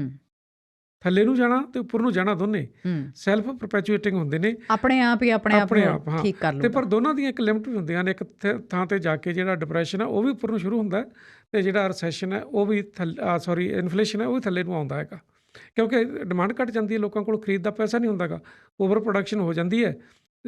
ਬਣ ਤਾਂ ਜਾਂਦੀਆਂ ਨੇ ਚੀਜ਼ਾਂ ਕਿਉਂਕਿ ਪ੍ਰੋਫਿਟ ਬਹੁਤ ਹੋਇਆ ਹੁੰਦਾ, ਪੈਸਾ ਪਿਆ ਹੁੰਦਾ, ਇਨਵੈਸਟਮੈਂਟ ਹੋ ਜਾਂਦੀ ਹੈ, ਪ੍ਰੋਡਕਸ਼ਨ ਕਪੈਸਿਟੀ ਵੱਧ ਜਾਂਦੀ ਹੈ, ਪ੍ਰੋਡਕਸ਼ਨ ਵੱਧ ਜਾਂਦੀ ਹੈ, ਖਰੀਦਦਾਰ ਕੋਲ ਪੈਸਾ ਨਹੀਂ ਹੁੰਦਾ ਗਾ। ਤੇ ਫਿਰ ਟਾਈਮ ਆ ਗਿਆ ਜੀ, ਹੁਣ ਲੱਗਦਾ ਵੀ ਉਹ ਟਾਈਮ ਆ ਗਿਆ। ਨਹੀਂ ਆ ਜਾਣਾ, ਉਹ ਆ ਜਾਣਾ, ਨੇੜੇ ਹੋ ਰਿਹਾ। ਜਿਵੇਂ ਜਿਵੇਂ ਇਨਫਲੇਸ਼ਨ ਵੱਧ ਰਿਹਾ ਉਹ ਟਾਈਮ ਨੇੜੇ ਹੁੰਦਾ। ਹੁਣ ਇਹਦੇ ਵਿੱਚ ਜਸਪ੍ਰੀਤ ਹੁੰਦਾ ਹੈਗਾ ਵੀ ਜੇ ਫਰਜ਼ ਕਰੋ ਰਿਸੈਸ਼ਨ ਆ ਵੀ ਜਾਂਦਾ ਤਾਂ ਸਰਕਾਰ ਕੋਲ ਪੈਸਾ ਹੋਣਾ ਚਾਹੀਦਾ, ਸਰਕਾਰ ਪੈਸਾ ਪੰਪ ਕਰਦੇ, ਲੋਕਾਂ ਨੂੰ ਪੈਸਾ ਦੇਵੇ ਤੇ ਰਿਸੈਸ਼ਨ ਜਿਹੜਾ ਹੈਗਾ ਦੂਰ ਹੋ ਜਾਂਦਾ ਹੈਗਾ। ਜਿਵੇਂ ਕੋਵਿਡ-19 ਟਾਈਮ ਇੱਕੋ ਹੀ ਵੇ ਹੈ। ਕੋਵਿਡ-19 ਦੇ ਵਿੱਚ ਰਿਸੈਸ਼ਨ ਨੂੰ ਅਵੋਇਡ ਕਰਨ ਦੀ ਕੋਸ਼ਿਸ਼ ਕੀਤੀ ਗਈ ਸੀ ਵੀ ਆ ਨਾ ਜਾਵੇ ਕਿਤੇ। ਇਹ ਕ੍ਰਿਟਿਸਿਜ਼ਮ ਵੀ ਇਹੀ ਹੁੰਦਾ ਹੈ ਵੀ ਪਹਿਲਾਂ ਦੇਖਣਾ ਚਾਹੀਦਾ ਸੀ ਰਿਸੈਸ਼ਨ ਕਿੰਨਾ ਕੁ ਹੁੰਦਾ ਹੈ, ਤੁਸੀਂ ਪੈਸਾ ਪਹਿਲਾਂ ਹੀ ਸਿੱਟੀ ਗਏ। ਔਰ ਉਹਦੇ 'ਚ ਮੈਨੂੰ ਲੱਗਦਾ ਇੱਕ ਪੋਲੀਟੀਕਲ ਕਾਰਨ ਇਹ ਵੀ ਸੀ ਵੀ ਜਸਟਿਨ ਟਰੂਡੋ ਇੱਕ ਇਲੈਕਸ਼ਨ ਵੀ ਕਰਾਉਣੀ ਚਾਹੁੰਦੇ ਸੀਗੇ। ਉਹ ਮੇਰਾ ਖਿਆਲ ਹੈ ਵੀ ਕੋਵਿਡ ਦੀ ਇਹਨਾਂ ਨੂੰ ਹੁੰਦਾ ਸੀ ਕੋਵਿਡ ਵੇਵ ਖਤਮ ਹੋ ਗਈ, ਤੁਸੀਂ ਇਲੈਕਸ਼ਨ ਕਰਾ ਲਾਂਗੇ। ਜਦੋਂ ਇਹਨਾਂ ਇਹ ਕਰਾਉਂਦੇ ਸੀ ਉਦੋਂ ਨੂੰ ਵੇਵ ਹੋਰ ਆ ਜਾਂਦੀ ਸੀ, ਫਿਰ ਪੈਸਾ ਹੋਰ ਦਿੱਤਾ ਜਾਂਦਾ ਸੀ ਔਰ ਲਗਾਤਾਰ ਇਹ ਪੈਸਾ ਦਿੱਤਾ ਗਿਆ। ਸੋ ਇਹਦਾ ਪੋਲੀਟੀਕਲ ਕਾਰਨ ਵੀ, ਇਹਦੇ ਇਕਨੋਮਿਕ ਕਾਰਨ ਵੀ ਹੈ। ਚਲੋ ਜੇ ਆਪਾਂ ਇਕਨੋਮਿਕ ਕਾਰਨ ਵੀ ਲੈ ਲਈਏ ਤਾਂ ਉਦੋਂ ਰਿਸੈਸ਼ਨ ਨੂੰ ਰੋਕਿਆ ਗਿਆ, ਅਵੋਇਡ ਕਰਨ ਦੀ ਕੋਸ਼ਿਸ਼ ਕੀਤੀ। ਪਰ ਹੁਣ ਕੀ ਹੈ, ਹੁਣ ਕਪੈਸਿਟੀਜ਼ ਤੋਂ ਬਿਯੋਂਡ ਹੋ ਗਿਆ। ਹੁਣ ਤੁਹਾਡੇ ਕੋਲ $1 ਟ੍ਰਿਲੀਅਨ ਤੋਂ ਉੱਪਰ ਦਾ ਕਰਜ਼ਾ ਹੈ। ਜੇ ਹੁਣ ਰਿਸੈਸ਼ਨ ਆ ਜਾਂਦਾ ਤਾਂ ਫਿਰ ਸਰਕਾਰ ਦੀ ਜਿਹੜੀ ਕਪੈਸਿਟੀ ਹੈ ਰਿਸੈਸ਼ਨ ਨੂੰ ਮੀਟ ਕਰਨ ਦੀ ਜਾਂ ਖਰਚਾ ਕਰਨ ਦੀ, ਉਹ ਬਹੁਤ ਡਿਮਿਨਿਸ਼ ਹੋਈ ਵੀ ਹੈ, ਬਹੁਤ ਘਟੀ ਹੋਈ ਹੈ। ਜੇ ਉਹ ਘਟ ਜਾਂਦੀ ਹੈ ਤਾਂ ਫਿਰ ਹੋ ਸਕਦਾ ਹੈਗਾ ਵੀ ਸਰਕਾਰ ਜਾਂ ਤਾਂ ਲੋਨ ਹੋਰ ਲਵੇ ਜਾਂ ਨੋਟ ਹੋਰ ਛਾਪੇ, ਕੁਛ ਵੀ ਕਰੇ ਸਰਕਾਰ, ਤਾਂ ਫਿਰ ਕੀ ਹੋਊਗਾ, ਫਿਰ ਉਹੀ ਇਨਫਲੇਸ਼ਨ ਸ਼ੁਰੂ ਹੋ ਜਾਂਦਾ ਹੈ। ਸੋ ਇਹ ਇੱਕ ਵੈਬ ਦੇ ਵਿੱਚ ਸਰਕਾਰ ਫਸ ਸਕਦੀ ਹੈ ਜਾਂ ਇਕੋਨਮੀ ਫਸ ਸਕਦੀ ਹੈ। ਸੋ ਬਿਹਤਰ ਇਹੀ ਹੈ ਵੀ ਇਕੋਨਮੀ ਦੀ ਪਹਿਲੀ ਗੱਲ ਤਾਂ ਇਹ ਵੀ ਸਲੋ ਮੈਨੇਜਮੈਂਟ ਹੋਣੀ ਚਾਹੀਦੀ ਹੈ। ਜਿੰਨੀ ਤੇਜ਼ੀ ਨਾਲ ਬੈਂਕ ਆਫ ਕੈਨੇਡਾ ਦੇ ਗਵਰਨਰ ਚੱਲ ਪਏ ਹੈ, ਮੈਨੂੰ ਨਹੀਂ ਲੱਗਦਾ ਕਿ ਵੀ ਇਹ ਕੋਈ ਵਾਈਜ਼ ਹੈ। ਇਹ ਕਾਫੀ ਹੁਣ ਕ੍ਰਿਟਿਸਿਜ਼ਮ ਆਉਣਾ ਸ਼ੁਰੂ ਹੋ ਗਿਆ। ਇੰਨੀ ਤੱਤ ਪੜੱਤੀ ਦੇ ਵਿੱਚ ਨਹੀਂ ਕਰਨਾ ਚਾਹੀਦਾ। ਤੱਤ ਨਹੀਂ ਵੀ ਤੁਸੀਂ 1 ਮਹੀਨੇ ਬਾਅਦ ਵੀ 50% ਪੁਆਇੰਟਸ ਚੱਕ ਦਿਓ। 75 ਪੁਆਇੰਟਸ ਹੁਣ ਤਾਂ ਕਹਿ ਰਹੇ ਆ ਜੀ, ਜੁਲਾਈ ਦੇ ਵਿੱਚ ਤਾਂ ਕਹਿੰਦੇ 75 ਦੀ ਗੱਲ ਕਰ ਰਹੇ ਆ। ਤੁਸੀਂ ਪਹਿਲਾਂ ਤਾਂ ਘਟਾਉਣ ਵੇਲੇ ਵੀ ਇਹੀ ਗੱਲ ਵੀ ਤੁਸੀਂ ਸਿੱਧਾ 0 ਦੇ ਨੇੜੇ ਲੈ ਗਏ, 25 ਤੇ ਲੈ ਗਏ, ਤੇ ਫਿਰ ਤੁਸੀਂ ਵਧਾਉਣ ਵੇਲੇ ਉਨੀ ਤੇਜ਼ੀ। ਇਕੋਨਮੀ ਇਸ ਤਰ੍ਹਾਂ ਮੂਵ ਨਹੀਂ ਕਰਦੀ ਕਿ ਵੀ ਇਸ ਤਰ੍ਹਾਂ ਅਸੀਂ ਮੈਨੇਜ ਕਰ ਲਈਏ। ਇੰਨੇ ਹਾਰਸ਼ ਸਟੈਪ ਹੈ ਜਿਹੜੇ, ਇਕੋਨਮੀ ਦੇ ਵਿੱਚ ਨਹੀਂ ਲਏ ਜਾ ਸਕਦੇ ਹੁੰਦੇ, ਨਾ ਹੀ ਹਿਸਟੋਰੀਕਲੀ ਜੇ ਕਿਤੇ ਲਏ ਗਏ ਨੇ ਉਹ ਕਾਰਗਰ ਸਿੱਧ ਹੋਏ ਨੇ। ਸੋ ਇਸੇ ਕਰਕੇ ਮੈਨੂੰ ਲੱਗਦਾ ਵੀ ਮੈਂ ਕਈ ਵਾਰੀ ਨਾ ਹੁੰਦਾ ਸੀ ਟਿਫ ਮੈਕਲਮ ਦੇ ਹੱਕ 'ਚ ਹੁੰਦਾ ਸੀ, ਪਰ ਜਿਹੜੀ ਹੁਣ 75% ਪੁਆਇੰਟਸ ਵਾਲੀ ਗੱਲ ਹੈਗੀ ਤਾਂ ਹੁਣ ਮੈਨੂੰ ਇਹ ਲੱਗਣ ਲੱਗ ਗਿਆ ਵੀ ਇਹ ਥੋੜ੍ਹੇ ਜਿਹੇ ਬਹੁਤ ਤੇਜ਼ੀ ਨਾਲ ਚੱਲ ਰਹੇ ਨੇ। ਅਤੇ ਜਿਵੇਂ ਹੁੰਦਾ ਨਾ ਐਰੈਟਿਕ ਜਾਂ ਬਿਹੇਵੀਅਰ ਹੁੰਦਾ, ਦੇਖੋ 2008 ਦਾ ਡਿਪਰੈਸ਼ਨ ਆਇਆ ਸੀਗਾ, ਸਾਰੀ ਦੁਨੀਆ 'ਤੇ ਆਇਆ ਸੀ। ਬਿਲਕੁਲ। ਮਾਰਕ ਕਾਰਨੀ ਸੀਗੇ ਆਪਣੇ ਗਵਰਨਰ ਜਿਹੜੇ ਬੈਂਕ ਆਫ ਕੈਨੇਡਾ ਦੇ, ਜਿਨ੍ਹਾਂ ਨੇ ਕੈਨੇਡੀਅਨ ਇਕੋਨਮੀ ਨੂੰ ਇੰਨਾ ਸਮੂਥਲੀ ਉਹਦੇ ਵਿੱਚੋਂ ਸਟੀਅਰ ਕਰਕੇ ਕੱਢ ਲਿਆ ਸੀਗਾ। ਹਾਂ, ਥੋੜ੍ਹਾ ਜਿਹਾ ਇੰਪੈਕਟ ਹੋਇਆ, ਪਰ ਸਾਰੀ ਦੁਨੀਆ ਨਾਲੋਂ ਜਿਹੜੀ ਸੀਗੀ ਮੇਰਾ ਖਿਆਲ ਵੀ ਕੁਛ ਕੁ ਦੇਸ਼ ਜਿਹੜੇ ਬੈਸਟ ਮੈਨੇਜ ਕੀਤੇ ਸੀ ਉਹਨਾਂ ਦੇ ਵਿੱਚ ਕੈਨੇਡਾ ਸੀ। ਅਤੇ ਔਰ ਉਹਦਾ ਜਿਹੜਾ ਸਾਰਾ ਜਿਹੜਾ ਸ਼੍ਰੇ ਜਾਂ ਜਿਹੜਾ ਕਹਿ ਦਓ ਵੀ ਉਹਦਾ ਕ੍ਰੈਡਿਟ ਆ ਜਿਹੜਾ ਉਹ ਜਾਂਦਾ ਸੀਗਾ ਮਾਰਕ ਕਾਰਨੀ ਨੂੰ। ਇਸੇ ਕਰਕੇ UK ਵਾਲੇ ਫਿਰ ਉਹਨਾਂ ਨੂੰ bank of England the governor ਬਣਾ ਕੇ ਲੈ ਕੇ ਗਏ ਵੀ ਇੰਨਾ ਕਾਬਲ ਬੰਦਾ ਹੈ। ਉਹਨਾਂ ਦੇ ਵਿੱਚ ਖਾਸੀਅਤ ਇਹ ਹੁੰਦੀ ਸੀ ਕਿ ਵੀ ਉਹ ਕਦੇ ਵੀ ਹਾਰਸ਼ ਸਟੈਪ ਨਹੀਂ ਲੈਂਦੇ ਸੀ, ਉਹ ਪਹਿਲਾਂ ਇੰਡੀਕੇਸ਼ਨ ਦੇ ਦਿੰਦੇ ਵੀ ਅਸੀਂ ਆਉਣ ਵਾਲੇ ਸਮੇਂ ਦੇ ਵਿੱਚ ਇਸ਼ਾਰੇ ਦਿੰਦੇ ਸੀ, ਸਿੱਧੀ ਗੱਲ ਤਾਂ ਕਹਿ ਨਹੀਂ ਸਕਦੇ, ਇਸ਼ਾਰੇ ਹੁੰਦੇ ਸੀ। ਸਮਝਣ ਵਾਲੇ ਜਿਹੜੇ ਸਮਝ ਜਾਂਦੇ ਸੀ ਲੋਕ ਉਹਦੇ ਨਾਲ ਆਪਣਾ ਨਾ ਐਡਜਸਟਮੈਂਟ ਸ਼ੁਰੂ ਕਰ ਲੈਂਦੇ ਸੀ। ਫਿਰ ਜਦੋਂ ਪਹਿਲਾਂ ਐਡਜਸਟਮੈਂਟ ਲੋਕ ਥੋੜ੍ਹਾ ਉਸ ਬਾਰੇ ਸੋਚਣ ਲੱਗ ਜਾਂਦੇ ਨੇ ਅਤੇ ਫਿਰ ਲੋਕ ਜਦੋਂ ਮੇਜਰ ਲਿਆ ਜਾਂਦਾ ਉਹਦਾ ਇੰਪੈਕਟ ਬਹੁਤਾ ਨਹੀਂ ਹੁੰਦਾ। ਹੁਣ ਤੱਕ ਤਾਂ ਇਹ ਰਿਹਾ ਵੀ ਕੋਈ ਗੱਲ ਨਹੀਂ ਕਿ ਰੇਟ ਇਨਫਲੇਸ਼ਨ ਵੀ ਨਹੀਂ ਆਉਣਾ, ਕੁਛ ਨਹੀਂ ਆਉਣਾ ਗਾ। ਹੁਣ ਇਨਫਲੇਸ਼ਨ ਆ ਗਿਆ, ਫਿਰ ਰੇਟ ਆਫ ਇੰਟਰਸਟ ਜਿਹੜਾ ਇੱਕਦਮ ਵਧਾਇਆ ਜਾ ਰਿਹਾ ਹੈਗਾ। ਸੋ ਇਹ ਮੈਨੂੰ ਲੱਗਦਾ ਕਿ ਵੀ ਥੋੜ੍ਹੀ ਜਿਹੀ ਮੈਨੇਜਮੈਂਟ ਹੈ। ਠੀਕ ਹੈ, ਇਨਫਲੇਸ਼ਨ ਇੱਕ ਇਸ਼ੂ ਹੈਗਾ, ਪਰ ਇਨਫਲੇਸ਼ਨ ਇਕੱਲਾ ਹੀ ਤਾਂ ਇਸ਼ੂ ਨਹੀਂ ਨਾ, ਉਹਦੇ ਨਾਲ ਲੋਕ ਵੀ ਹੈ, ਲੋਕਾਂ ਨੇ ਰੋਟੀ ਵੀ ਖਾਣੀ ਹੈ। 9.7% ਫੂਡ ਇਨਫਲੇਸ਼ਨ, $2.40 ਤੱਕ ਗੈਸ ਹੋ ਗਈ ਹੈ। ਉਹ ਯਾਰ ਸਰ ਸਰਵੇ ਸੀਗਾ ਕਹਿੰਦੇ ਕੈਨੇਡੀਅਨਸ ਰੋਟੀ ਨਹੀਂ ਖਾ ਰਹੇ। ਹਾਂ, ਰੋਟੀ ਨਹੀਂ ਖਾ ਰਹੇਗੇ। ਸੋ ਇਹ ਸਾਰੀਆਂ ਚੀਜ਼ਾਂ ਵੀ ਨਾਲ ਨੇ। ਸੋ ਇਹ ਮੈਨੂੰ ਇਹ ਲੱਗਦਾ ਵੀ ਜਿੰਨੀ ਤੇਜ਼ੀ ਨਾਲ ਇਹ ਕੰਮ ਕੀਤਾ ਜਾ ਰਿਹਾ ਹੈਗਾ, ਇਹ ਬਹੁਤ ਇੰਨਾ ਤੇਜ਼ੀ ਨਾਲ ਨਹੀਂ ਕਰਨਾ ਚਾਹੀਦਾ। ਈਵਨ ਦੇਖੋ ਆਪਣਾ US ਦੇ ਵਿੱਚ ਵੀ ਇੰਨੀ ਤੇਜ਼ੀ ਨਹੀਂ ਦਿਖਾਈ ਜਾ ਰਹੀ, ਰਿਲੇਟਿਵਲੀ ਘੱਟ ਹੈ, ਅਤੇ ਅਸੀਂ ਤਾਂ ਬਹੁਤ ਤੇਜ਼ ਹੋ ਕੇ ਚੱਲੇ ਹੋਏ ਹੈਗੇ। ਸੋ ਇਹ ਦੇਖਦੇ ਹਾਂ ਵੀ ਕੀ ਬਣਦਾ ਹੈਗਾ। ਕੀ ਟਿਫ ਮੈਕਲਮ ਨੂੰ ਕੋਈ ਸਰਕਾਰ ਦੇ ਨਾਲ ਬੈਠ ਕੇ ਗੱਲ ਕੀਤੀ ਜਾ ਰਹੀ ਹੈ ਕਿ ਨਹੀਂ ਕੀਤੀ ਜਾ ਰਹੀ, ਕਿਉਂਕਿ ਮੇਰਾ ਖਿਆਲ ਉਹਨੂੰ ਪੋਲੀਟੀਕਲ ਡਾਇਰੈਕਟੋਰੇਟ ਦੇ ਉੱਪਰ ਵੀ ਪ੍ਰੈਸ਼ਰ ਪੈ ਰਿਹਾ। ਇੱਕੋ ਸੈਕਟਰ ਇਕੋਨਮੀ ਦਾ ਜਿਹੜਾ ਤੁਸੀਂ ਸੀਗਾ ਚੰਗੀ ਤਰ੍ਹਾਂ ਚੱਲਦਾ ਰਿਹਾ, ਹਾਊਸਿੰਗ ਸੈਕਟਰ, ਉਹ ਸੈਕਟਰ ਦੇ ਵਿੱਚ ਲੋਕਾਂ ਨੇ ਪੈਸਾ ਲੈ ਲਿਆ, ਲੋਨ ਲੈ ਲਿਆ, ਅਤੇ ਹੁਣ ਜੇ ਰੇਟ ਆਫ ਇੰਟਰਸਟ ਤੁਸੀਂ ਇੱਕਦਮ ਵਧਾ ਜਾਣਾ, ਉਹ ਕਹਿੰਦੇ ਅਸੀਂ ਵੇਚ ਦਾਂਗੇ ਘਰ, ਨਹੀਂ ਬੈਂਕਰਪਸੀ ਸ਼ੁਰੂ ਹੋ ਸਕਦੀ। ਅੱਛਾ, ਤੁਸੀਂ 25% ਇਨਵੈਂਟਰੀ ਜੇ ਆ ਗਈ ਫਰਜ਼ ਕਰੋ ਮਾਰਕੀਟ ਜੋ ਕਹਿ ਰਹੇ ਹੈ, ਖੈਰ ਮੈਂ ਸਹਿਮਤ ਨਹੀਂ, 25% ਨਹੀਂ ਹੋਣਾਗਾ ਜਿੰਨਾ ਇਹ ਸਰਵੇ ਦੇ ਵਿੱਚ ਕਿਹਾ ਗਿਆ ਵੀ 4-1 ਹੈ ਜਿਹੜਾ, ਇਹ ਨਹੀਂ ਹੋਣਾਗਾ, ਇੰਨਾ ਨਹੀਂ ਹੋ ਸਕਦਾ ਗਾ। ਪਰ ਸਟਿਲ ਜੇ ਕਾਫੀ ਇਨਵੈਂਟਰੀ ਆ ਜਾਂਦੀ ਹੈ ਤਾਂ ਹੋ ਸਕਦਾ ਕ੍ਰੈਸ਼ ਵੀ ਆ ਜਾਏ ਮਾਰਕੀਟ ਦੇ ਵਿੱਚ। ਉਹੀ ਸਪਲਾਈ ਐਂਡ ਡਿਮਾਂਡ ਦੀ ਖੇਡ ਆ ਸਾਰੀ। ਨਹੀਂ, ਫਿਰ ਉਹੀ ਹੈ ਨਾ ਜੀ, ਫਿਰ 12% ਇਹਦੇ ਵਿੱਚ ਜਿਹੜੀ ਤੁਹਾਡੀ ਹੈਗੀ GDP ਸ਼ੇਅਰ ਹੈ, 8-9% ਇਹਦੇ 'ਚ ਹੈਗੀ ਜਿਹੜੀ ਇੰਪਲੋਇਮੈਂਟ ਹੈ। ਇਕੱਲੇ ਜਿਹੜੇ BC ਦੇ ਵਿੱਚ 240,000 ਲੋਕ ਹੈ ਜਿਹੜੇ ਕੰਸਟਰਕਸ਼ਨ ਸੈਕਟਰ ਦੇ ਵਿੱਚ ਸਿੱਧੇ ਰੂਪ 'ਚ ਕੰਮ ਕਰਦੇ ਨੇ। ਸੋ ਉਹਨਾਂ ਦਾ ਕੀ ਬਣੂਗਾ ਫਿਰ। ਸੋ ਇਹ ਮੈਨੂੰ ਇਹ ਲੱਗਦਾ ਵੀ ਇੰਨੀ ਤੇਜ਼ੀ ਜਿਹੜੀ ਦਿਖਾਈ ਜਾ ਰਹੀ ਹੈ ਨਾ, ਇਹ ਠੀਕ ਨਹੀਂ। ਸਰ ਪੋਲੀਟੀਕਲ ਪਾਰਟੀਜ਼ ਨੇ ਜਿਹੜੀਆਂ ਡਿਫਰੈਂਟ ਅਪਰੋਚਸ ਦਿੱਤੀਆਂ ਨੇ, ਉਹਨਾਂ 'ਚੋਂ ਐਜ਼ ਐਨ ਇਕੋਨਮਿਸਟ ਤੁਹਾਨੂੰ ਕਿਹੜੀ ਅਪਰੋਚ ਸਭ ਤੋਂ ਬੈਸਟ ਲੱਗੀ? ਨਹੀਂ, ਇਹ ਦੇਖੋ ਕਦੇ ਵੀ ਨਾ ਜਸਪ੍ਰੀਤ, ਇਹ 2+2 4 ਨਹੀਂ ਹੁੰਦਾ ਗਾ ਇਕਨੋਮਿਕਸ ਦੇ ਵਿੱਚ, ਹੈ। ਉਹ 2+2 3.95 ਵੀ ਹੋ ਸਕਦਾ ਹੈ, ਉਹ 4.05 ਵੀ ਹੋ ਸਕਦਾ ਹੈਗਾ। ਸੋ ਇਹ ਕਦੇ ਵੀ ਹੁੰਦਾ ਨਹੀਂ ਵੀ ਇੱਕ ਪਾਲਿਸੀ ਜਿਹੜੀ ਸਾਰੀ ਸਹੀ ਹੈ। ਇਹ ਮਿਕਸ ਲੈਣਾ ਚਾਹੀਦਾ ਹੈਗਾ। ਦੇਖੋ ਜਿੱਥੇ ਫੂਡ ਹੈ, ਫੂਡ ਦੇ ਵਿੱਚ ਹੋ ਸਕਦਾ ਜਿੱਥੇ ਫੂਡ ਦੇ ਉੱਪਰ ਟੈਕਸ ਘਟਾਇਆ ਜਾ ਸਕਦਾ, ਐਸੈਂਸ਼ੀਅਲ ਕਮੋਡਿਟੀ ਹੈ ਲੋਕਾਂ ਦੀ। ਠੀਕ ਹੈ ਜੀ। ਹੈਲਥ ਵਾਲੀਆਂ ਚੀਜ਼ਾਂ ਦੇ ਉੱਤੇ ਤੁਸੀਂ ਜਿਹੜਾ ਟੈਕਸ ਘਟਾ ਸਕਦੇ ਹੋ, ਉਹ ਘਟਾ ਦਿਓ, ਉਹ ਉੱਥੇ ਦਿੱਤਾ ਜਾ ਸਕਦਾ। ਇੱਕ ਤਾਂ ਇਹ ਵੀ ਟੈਕਸ ਅਕਰੋਸ ਦਾ ਬੋਰਡ ਜੇ ਆਪਾਂ ਕਹੀਏ, ਮੈਨੂੰ ਲੱਗਦਾ ਗੈਸ ਦੇ ਉੱਪਰ ਬਹੁਤਾ ਫਰਕ ਨਹੀਂ ਪੈਣਾ। ਗੈਸ ਪ੍ਰਾਈਸ ਇੰਨਾ ਹੋ ਗਿਆ, ਉਹਦੇ ਲਈ ਹੋਰ ਮੈਜਰਸ ਲੈਣੇ ਪੈਣਗੇ। ਹਾਂ, ਜਿਹੜੀਆਂ ਐਸੈਂਸ਼ੀਅਲ ਹੈ ਤੁਸੀਂ 1 ਸਾਲ ਲਈ ਟੈਕਸ ਡੈਫਰ ਕਰ ਦਿਓ ਜਾਂ ਸਸਪੈਂਡ ਕਰ ਦਿਓ, ਉਹ ਕੀਤਾ ਜਾ ਸਕਦਾ ਹੈਗਾ। ਦੂਸਰੀ ਗੱਲ ਇਹ ਹੈ ਕਿ ਵੀ ਜਿੰਨਾ ਕੋਲ ਪੈਸਾ ਹੈ, ਜੇ ਅਸੀਂ ਉਹਨਾਂ 'ਤੇ ਟੈਕਸ ਨਹੀਂ ਲਾਉਣਾ, ਫਿਰ ਅਸੀਂ ਟੈਕਸ ਲਾਵਾਂਗੇ ਕਿਹਦੇ 'ਤੇ ਲਾਉਣਾ ਹੈਗਾ। ਹੁਣ ਇਹ ਕਹਿ ਕੇ ਵੀ ਉਹ ਇਨਵੈਸਟਮੈਂਟ ਕਰ ਰਿਹਾ, ਇਨਵੈਸਟਮੈਂਟ ਤਾਂ ਹੁਣ ਕਾਊਂਟਰ ਪ੍ਰੋਡਕਟਿਵ ਹੋ ਰਹੀ ਹੈ। ਜ਼ਿਆਦਾ ਇਨਵੈਸਟਮੈਂਟ ਹੁਣ ਹੋਣੀ ਨਹੀਂ ਚਾਹੀਦੀ। ਜੇ ਜ਼ਿਆਦਾ ਇਨਵੈਸਟਮੈਂਟ ਹੋਊਗੀ, ਪ੍ਰੋਡਕਸ਼ਨ ਕਪੈਸਿਟੀ ਇਨਕਰੀਜ਼ ਕਰ ਜਾਣੀ ਹੈ, ਪ੍ਰੋਡਕਸ਼ਨ ਵੀ ਇਨਕਰੀਜ਼ ਕਰ ਜੂਗੀ। ਇਕੋਨਮੀ ਪਹਿਲਾਂ ਹੀ ਓਵਰ ਹੀਟ ਹੋਈ ਹੋਈ ਹੈ। ਸੋ ਉਹਨਾਂ ਨੂੰ ਤਾਂ ਰੋਕਣਾ ਚਾਹੀਦਾ ਹੈ ਵੀ ਭਾਈ ਤੁਸੀਂ ਥੋੜ੍ਹਾ ਜਿਹਾ ਸਲੋ ਕਰੋ ਆਪਣੀ ਇਨਵੈਸਟਮੈਂਟ। ਰੇਟ ਆਫ ਇੰਟਰਸਟ ਕਿਉਂ ਵਧਾਇਆ ਜਾ ਰਿਹਾ, ਵੀ ਇਨਵੈਸਟਮੈਂਟ ਹੀ ਸਲੋ ਕਰਨੀ ਹੈ ਨਾ। ਅਤੇ ਫਿਰ ਜੇ ਰੇਟ ਆਫ ਇੰਟਰਸਟ ਤੁਸੀਂ ਵਧਾ ਕੇ ਉਹਨਾਂ ਨੂੰ ਲੋਨ ਲੈਣ ਤੋਂ ਤਾਂ ਰੋਕਤਾ, ਅਤੇ ਜਿਹੜਾ ਉਹਨਾਂ ਕੋਲ ਪੈਸਾ ਪਿਆ ਉਹ ਤਾਂ ਖਰਚਣਗੇ। ਸੁਪਰ ਵੈਲਥੀ 'ਤੇ ਕੋਈ ਅਸਰ ਹੀ ਨਹੀਂ ਪਿਆ ਉਹਦਾ। ਫਿਰ ਸੁਪਰ ਵੈਲਥੀ ਕੋਲ ਜਿਹੜਾ ਪੈਸਾ ਵਧਿਆ, ਉਹਨੇ ਆਖਰਕਾਰ ਉਹ ਪੈਸਾ ਵਰਤਣਾ, ਉਹ ਇਨਵੈਸਟਮੈਂਟ ਹੀ ਕਰੂ ਨਾ, ਉਹ ਚੀਜ਼ਾਂ ਦੀ ਪ੍ਰੋਡਕਸ਼ਨ ਸ਼ੁਰੂ ਕਰੂਗਾ। ਪ੍ਰੋਡਕਸ਼ਨ ਸ਼ੁਰੂ ਹੋ ਗਈ, ਦੂਸਰੇ ਪਾਸੇ ਖਰੀਦਦਾਰੀ ਹੈ ਨਹੀਂ, ਅਤੇ ਫਿਰ ਪ੍ਰੋਬਲਮ ਆਉਣੀ ਹੈ। ਸੋ ਜੇ ਤੁਸੀਂ ਦੇਖੋ, ਇਹ ਇਕੱਠੀ ਗੱਲ ਹੈ। ਜੇ ਤੁਸੀਂ ਰੇਟ ਆਫ ਇੰਟਰਸਟ ਵਧਾਉਣਾ ਹੈ ਉਹਦਾ ਮਤਲਬ ਇਹ ਹੈ ਵੀ ਲੋਕਾਂ ਕੋਲ ਪੈਸਾ ਘੱਟ ਜਾਵੇ, ਲੋਕ ਖਰੀਦਦਾਰੀ ਘੱਟ ਕਰਨ, ਡਿਮਾਂਡ ਮੈਨੇਜਮੈਂਟ ਹੋਵੇ। ਪਰ ਦੂਸਰੇ ਪਾਸੇ ਜਿਨ੍ਹਾਂ ਕੋਲ ਪੈਸਾ ਹੈ, ਤੁਸੀਂ ਉਹ ਪੈਸੇ ਤੇ ਕੋਈ ਚੈੱਕ ਨਹੀਂ ਲਾ ਰਹੇ। ਉੱਤੇ ਚੈੱਕਸ ਐਂਡ ਬੈਲੈਂਸਸ ਲੱਗਣੇ ਬਹੁਤ ਜ਼ਰੂਰੀ ਨੇ। ਮੇਰੇ ਤੁਹਾਡੇ ਵਰਗਾ ਜਿਨ੍ਹਾਂ ਦੀ ਲੋ ਇਨਕਮ ਆ ਉਹ ਨਹੀਂ ਖਰੀਦ ਰਹੇ। ਖਰੀਦ ਤਾਂ ਉਹੀ ਰਹੇ ਨੇ ਜਿਨ੍ਹਾਂ ਕੋਲ ਪੈਸਾ ਜ਼ਿਆਦਾ ਹੈ। ਤੁਸੀਂ ਰੇਟ ਆਫ ਇੰਟਰਸਟ ਦੂਜਿਆਂ ਲਈ ਵਧਾ ਰਹੇ ਹੋ। ਹੁਣ ਇੱਥੇ ਜਿਹੜੀ ਇੱਕ ਇਹ ਕੰਟਰਾਡਿਕਸ਼ਨ ਹੈ ਨਾ, ਇਹ ਜਿਹੜੀਆਂ ਸਟਰਕਚਰਲ ਜਿਹੜੀਆਂ ਇਨਹੈਰੈਂਟ ਪ੍ਰੋਬਲਮਸ ਨੇ, ਜਿਹੜੀਆਂ ਕੈਪੀਟਲਿਸਟ ਇਕੋਨਮੀ ਦੀਆਂ, ਜਿਹੜੀਆਂ ਫ੍ਰੀ ਮਾਰਕੀਟ ਇਕੋਨਮੀਜ਼ ਨੇ, ਜ਼ਿਆਦਾ ਜਿੱਥੇ ਫਰੀਡਮ ਹੈ ਉੱਥੇ ਇਹ ਕੰਟਰਾਡਿਕਸ਼ਨ ਆ ਰਹੀ ਹੈ। ਜਿਹੜੀ ਬੈਲੈਂਸ ਸਟ੍ਰਾਈਕ ਹੋਣਾ ਚਾਹੀਦਾ ਸੀ, ਬੈਲੈਂਸ ਤੁਸੀਂ ਕਰ ਨਹੀਂ ਸਕਦੇ ਕਿਉਂਕਿ ਉਹਨਾਂ ਤੋਂ ਇਲੈਕਸ਼ਨ ਫੰਡ, ਮੀਡੀਆ ਉਹਨਾਂ ਦੇ ਕੰਟਰੋਲ 'ਚ ਹੈ। ਸਾਰਾ ਮੀਡੀਆ ਜਿਹੜਾ, ਜਿਵੇਂ ਹੁਣ ਸੋਨੀਆ ਸਾਹਿਬ ਜਿਸ ਤਰ੍ਹਾਂ ਬੋਲੇ ਨੇ ਉਸ ਤਰ੍ਹਾਂ ਜਿਹੜੇ ਐਨਰਜੀ ਮਿਨਿਸਟਰ ਅਲਬਰਟਾ ਦੇ, ਮੈਂ ਹੈਰਾਨ ਸੀ ਵੀ ਇੰਨੀ ਹਾਰਸ਼ ਵਰਡਿੰਗ ਮੈਂ ਹਾਲ ਤਾਈਂ ਕਦੇ ਕਿਸੇ ਪੋਲੀਟੀਕਲ ਲੀਡਰ ਤੋਂ ਕੈਨੇਡਾ 'ਚ ਨਹੀਂ ਸੁਣੀ। ਰਸ਼ੀਆ ਦੀ ਇਨਵੇਜ਼ਨ ਨਾਲ ਕੰਪੇਅਰ ਕਰਨਾ ਇਸ ਤੋਂ ਹਾਰਸ਼ ਕੀ ਹੋ ਸਕਦਾ? ਹਾਂ, ਰਸ਼ੀਆ ਦੀ ਇਨਵੇਜ਼ਨ ਨਾਲ ਕੰਪੇਅਰ ਕਰਨਾ। ਹਾਂ, ਤੇ ਤੁਸੀਂ ਦੇਖੋ ਵੀ ਜੇ ਇਸ ਤਰ੍ਹਾਂ ਦੀ ਗੱਲ ਕਰ ਰਹੇ ਹੋ ਵੀ, ਖੈਰ ਉਹਨੇ ਸਿੱਧਾ ਨਹੀਂ ਕਿਹਾ, ਪਰ ਨਾਲ ਉਹਨਾਂ ਨੇ ਕਿਹਾ ਵੀ ਐਕਸਟ੍ਰੀਮ ਐਕਟ ਆਫ ਐਗਰੈਸ਼ਨ। ਦੇਖੋ ਇਹ ਕਿੱਡੀ ਵੱਡੀ ਗੱਲ ਹੈਗੀ। ਇਹ ਜੇ ਫੈਡਰਲ ਗੌਰਮੈਂਟ ਕਹਿ ਰਹੀ ਹੈ ਅਸੀਂ ਕੁਛ ਗੈਸ ਦੇ ਉੱਪਰ ਟੈਕਸ ਲਾਉਣੇ ਜਾਂ ਸੁਪਰ ਵੈਲੀ 'ਤੇ ਟੈਕਸ ਲਾਉਣੇ ਆ, ਤਾਂ ਉਹ ਕੋਈ ਐਗਰੈਸ਼ਨ ਤਾਂ ਨਹੀਂ ਨਾ। ਨਾਲ ਉਹਨਾਂ ਨੇ ਇੱਕ ਹੋਰ ਜਸਪ੍ਰੀਤ ਕਹੀ ਹੈ ਕਿ ਪ੍ਰੇਰੀਜ਼ ਜਿਹੜੇ ਇਹ ਪ੍ਰੋਵਿੰਸ ਨੇ, ਇਹਨਾਂ ਦੀ ਐਲੀਨੇਸ਼ਨ ਵਧੂਗੀ ਇਹਦੇ ਨਾਲ। ਇਹ ਉਸ ਤੋਂ ਵੱਡੀ ਗੱਲ ਹੈਗੀ ਵੀ ਅਸੀਂ ਐਲੀਨੇਟ ਹੋ ਰਹੇ ਹੈਗੇ ਵੀ ਸਾਡੇ ਜਿਹੜੀ ਗੱਲ ਕਰ ਰਹੇ ਆਇਡੈਂਟੀ ਦਾ ਕ੍ਰਾਈਸਿਸ ਜਾਂ ਹੋਰ ਕੁਛ ਉਸ ਪਾਸੇ ਵੱਲ ਨੂੰ ਗੱਲ ਕਰਨੀ।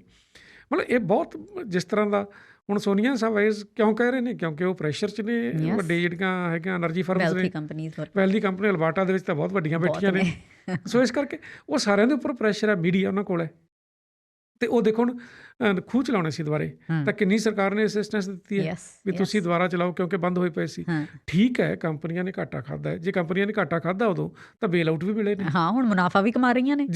ਜੇ ਤਾਂ ਫਿਰ ਉਹੀ ਹੋ ਗਿਆ ਨਾ ਗੱਲ ਵੀ ਜੇ ਤਾਂ ਪ੍ਰੋਫਿਟ ਆ ਤਾਂ ਪ੍ਰਾਈਵੇਟ, ਜਦੋਂ ਤਾਂ ਪ੍ਰੋਫਿਟ ਹੈ, ਅਤੇ ਜਦੋਂ ਘਾਟਾ ਪੈ ਗਿਆ ਤਾਂ ਉਹ ਸਰਕਾਰੀ, ਉੱਥੇ ਬੇਲ ਆਊਟ। ਅਤੇ ਨਾਲ ਹੀ ਜਸਪ੍ਰੀਤ ਇੱਕ ਹੋਰ ਵੀ ਗੱਲ ਹੈ ਵੀ ਜਦੋਂ ਤਾਂ ਇੰਡਸਟਰੀ ਇਹਨਾਂ ਨੂੰ ਪੈਸਾ ਦੇਣਾ ਹੈ, ਉਹਦਾ ਇਨਸੈਂਟਿਵ। ਅਤੇ ਜੇ ਮੇਰੇ ਵਰਗੇ ਮਾਤੜ ਨੂੰ ਕੋਈ ਮਾੜੀ ਮੋਟੀ ਚੀਜ਼ ਸਸਤੀ ਦੇ ਦੇਣੀ ਹੈ, ਉਹ ਹੈਗੀ ਸਬਸਿਡੀ। ਦੋ ਨੋਮਨਕਲੇਚਰ ਹੀ ਵੱਖਰੇ ਹੋਏ ਨੇ, ਵੱਖਰੇ ਨਾਂ ਲਏ ਵੀ ਇਨਸੈਂਟਿਵ ਬਹੁਤ ਵਧੀਆ ਚੀਜ਼ ਲੱਗਦੀ ਹੈ, ਸੋਹਣਾ ਸ਼ਬਦ ਹੈ। ਸਬਸਿਡੀ ਐਂ ਲੱਗਦੀ ਹੈ ਕਿ ਵੀ ਜਿਵੇਂ ਯਾਰ ਭਾਰ ਜਾ ਪਾਇਆ ਹੋਇਆ ਉੱਤੇ ਐਵੇਂ। ਸੋ ਸ਼ਬਦ ਵੀ ਵੱਖਰੇ ਕਰ ਛੱਡੇ ਹੈ ਵੀ ਜਦੋਂ ਵੱਡੇ ਲੋਕਾਂ ਨੂੰ, ਵੱਡੀ ਇੰਡਸਟਰੀ ਨੂੰ ਦੇਣਾ ਕੰਮ ਜਾਂ ਉਹ ਇਨਸੈਂਟਿਵ ਹੈ, ਅਤੇ ਜੇ ਆਮ ਆਦਮੀ ਨੂੰ ਦੇਣਾ ਉਹ ਸਬਸਿਡੀ ਹੈ। ਸੋ ਇਹ ਜਿਹੜੀ ਚੀਜ਼ ਹੈ ਨਾ, ਇਹ ਦੇਖੋ ਇਹਦੇ ਨਾਲ ਜੁੜੀਆਂ ਹੋਈਆਂ ਚੀਜ਼ਾਂ। ਇਹ ਜਿਹੜਾ ਨੈਰੇਟਿਵ ਬਿਲਡ ਕੀਤਾ ਜਾਂਦਾ ਵੀ ਥੋੜ੍ਹਾ ਜਿਹਾ ਕਿਸੇ ਨੂੰ ਪੈਸਾ ਦਿੱਤਾ ਉਹਦਾ ਸਬਸਿਡੀ ਹੈ। ਇੱਕ ਫਰਜ਼ ਕਰੋ ਆਪਣੇ ਕਿਸੇ ਡਿਸੇਬਲ ਆਦਮੀ ਜਾਂ ਔਰਤ ਨੂੰ ਕੋਈ ਪੈਸਾ ਦਿੱਤਾ ਹੈ, ਉਹ ਅਸੀਂ ਸਬਸਿਡਾਈਜ਼ ਕਰ ਰਹੇ ਉਹਨਾਂ ਨੂੰ। ਦੇਖੋ ਇਹ ਸਰਕਾਰ ਦਾ ਫਰਜ਼ ਹੈ, ਉਹ ਡਿਸੇਬਲ ਨੇ, ਉਹ ਵੀ ਇਸ ਦੇਸ਼ ਦੇ ਰਹਿਣ ਵਾਲੇ ਨੇ, ਇੱਥੋਂ ਦੇ ਰਿਸੋਰਸਿਸ 'ਤੇ ਉਹਨਾਂ ਦਾ ਵੀ ਹੱਕ ਹੈ। ਉਹਨੂੰ ਤੁਸੀਂ ਸਬਸਿਡੀ ਕਹਿ ਰਹੇ ਹੋ। ਇੱਕ ਬੰਦਾ ਜਿਹਦੇ ਕੋਲ ਬਿਲੀਅਨਸ ਆਫ ਡਾਲਰਸ ਨੇ, ਉਹਨੂੰ ਤੁਸੀਂ ਇਨਸੈਂਟਿਵ ਕਹਿ ਰਹੇ ਹੋ ਤੁਸੀਂ। ਸੋ ਇਹ ਦੇਖੋ, ਇਹ ਜਿਹੜੀ ਸ਼ਬਦਾਂ ਦੀ ਜਾਦੂਗਰੀ ਹੈ ਨਾ, ਇਹਦੇ ਨਾਲ ਵੀ ਲੋਕਾਂ ਨੂੰ ਭੰਬਲ ਭੂਸੇ ਦੇ ਵਿੱਚ ਪਾਉਣ ਦਾ ਕਾਫੀ ਕੰਮ ਚੱਲਦਾ ਹੈ। ਇਸੇ ਕਰਕੇ ਹੈ ਨਾ, ਕਿਉਂਕਿ ਮੀਡੀਆ ਜਿਹੜਾ ਸਾਰਾ ਕੰਟਰੋਲ ਦੇ ਵਿੱਚ ਹੋਇਆ ਹੋਇਆ, ਬੇਸਿਕਲੀ ਸਾਰਾ ਕਾਰਪੋਰੇਟ ਮੀਡੀਆ ਹੀ ਹੈ। ਤਕਰੀਬਨ ਮੇਨ ਸਟਰੀਮ ਮੀਡੀਆ ਜਿਹੜਾ ਹੈਗਾ, ਆਪਾਂ ਛੋਟੇ ਮੋਟੇ ਚੈਨਲ ਹੈ ਜਿਹੜੇ, ਉਹਨਾਂ ਦਾ ਕੋਈ ਬਹੁਤਾ ਫਰਕ ਨਹੀਂ ਪੈਂਦਾ ਗਾ, ਇਹਨਾਂ ਦਾ ਮੇਨ ਸਟਰੀਮ ਦੇ ਵਿੱਚੋਂ ਇਹ। ਸੋ ਮੇਰੇ ਹਿਸਾਬ ਨਾਲ ਹੁਣ ਜਿਹੜਾ ਸਭ ਤੋਂ ਇਸ ਵੇਲੇ ਫਿੱਟ ਹੈ, ਜਿਹੜਾ ਇਨ ਦਾ ਗਿਵਨ ਸਿਚੁਏਸ਼ਨ ਜਿਹੜਾ ਮੈਯਰ ਫਿੱਟ ਕੀਤਾ ਜਾ ਸਕਦਾ ਹੈ, ਦੈਟ ਇਜ਼ ਕਿ ਟੈਕਸ ਦਾ ਰਿਚ ਵੈਲਥ ਡਿਸਟਰੀਬਿਊਸ਼ਨ ਦਾ। ਤੁਸੀਂ ਜੇ UK 25% ਲਾ ਸਕਦਾ ਹੈ ਤਾਂ ਸਾਨੂੰ ਕੀ ਪ੍ਰੋਬਲਮ ਹੈ? ਕੈਨੇਡਾ ਕਿਉਂ ਨਹੀਂ ਲਾ ਸਕਦਾ? ਕਈ ਦੇਸ਼ਾਂ ਨੇ ਹੋਰ ਵੀ ਲਾਇਆ ਹੋਇਆ ਹੈਗਾ। ਸੋ ਇਹ ਲਾਉਣਾ ਚਾਹੀਦਾ। ਅਤੇ ਦੂਸਰਾ ਜਸਪ੍ਰੀਤ, ਮੈਂ ਕਹਿੰਦਾ ਜਿਸ ਤਰ੍ਹਾਂ ਦਾ ਉਹ ਡੰਡਾ ਫੜਾ ਕੇ ਯੂਕਰੇਨ ਨੂੰ ਕੰਮ ਕੀਤਾ ਜਾ ਰਿਹਾ ਹੈ ਵੀ ਤੁਸੀਂ ਲਓ ਪੈਸੇ, ਆਪਣੇ ਸਾਥੋਂ ਹਥਿਆਰ ਲਓ, ਇਹ ਕੰਮ ਬੰਦ ਕਰਕੇ ਉਹ ਪੈਸਾ ਜਿਹੜਾ ਹਥਿਆਰਾਂ 'ਤੇ ਲੱਗ ਰਿਹਾ ਹੈਗਾ ਉਹ ਕਿਸੇ ਵੈਲਫੇਅਰ 'ਤੇ ਲਾਉਣਾ ਚਾਹੀਦਾ। ਉਹ ਲੜਾਈ ਬੰਦ ਕਰਾਉਣੀ ਚਾਹੀਦੀ ਹੈ। ਉਹਦੇ ਨਾਲ ਫੂਡ ਇਨਫਲੇਸ਼ਨ ਵੀ ਠੀਕ ਹੋਊਗਾ, ਉਹਦੇ ਨਾਲ ਜਿਹੜਾ ਐਨਰਜੀ ਇਨਫਲੇਸ਼ਨ ਹੈ ਇਹ ਵੀ ਠੀਕ ਹੋਊਗਾ, ਉਹਦੇ ਨਾਲ ਵਰਲਡ ਦੇ ਵਿੱਚ ਜਿਹੜੀ ਆਰਮਸ ਦੀ ਰੇਸ ਚੱਲਣੀ ਹੈ ਇਹ ਵੀ ਠੀਕ ਹੋਊਗੀ। ਸੋ ਇਹ ਚੀਜ਼ਾਂ ਇਸ ਵੇਲੇ ਕਰਨ ਵਾਲੀਆਂ। ਹੈਰਾਨੀ ਦੀ ਗੱਲ ਇਹ ਹੈ ਵੀ ਉਹ ਲੜਾਈ ਨੂੰ ਬੰਦ ਕਰਾਉਣ ਲਈ ਐਡੇ ਵੱਡੇ ਇੰਪੈਕਟ ਨਹੀਂ, ਗੱਲ ਹੀ ਨਹੀਂ ਹੋ ਰਹੀ। ਕਹਿੰਦੇ ਹਥਿਆਰ ਲਓ ਜੀ ਸਾਥੋਂ।